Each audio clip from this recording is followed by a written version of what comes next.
Hello Internet, it's Trusty Phil Brown here again with another movie review for this week. Can't call it a movie recommendation this week because I hated this week's movie. The movie I'm speaking of is The Nut Job, the latest in a seemingly never-ending line of CGI comedies with famous stars voicing animated anthropomorphized animals.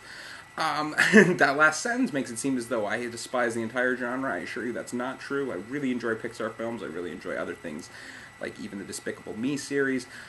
Even though at their most kid-friendly, I recognize I'm not in the target audience anymore. I can see the appeal, understand where they work. The Nut Job just isn't one of those movies that works.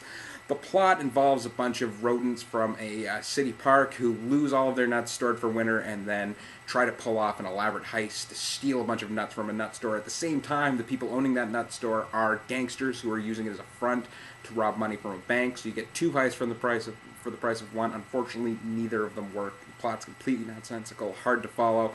The cast are very famous, including people like Will Arnett and Liam Neeson. They really should have known better than to show up in this. And then you'll even get people like Katherine Heigl, who proves to be a complete vacuum of charm and talent, even when reduced to just a voice.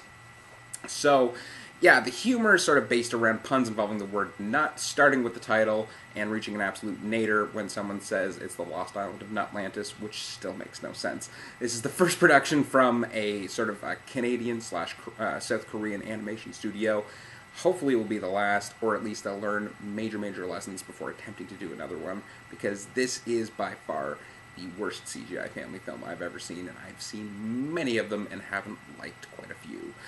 So, if you think it's bad, I assure you once you watch it'll get worse, because if you stick around to the end credits, a CGI Psy will show up and perform Gangnam Style just to confirm that yes, you have in fact wasted 90 minutes of your life that you'll never get back.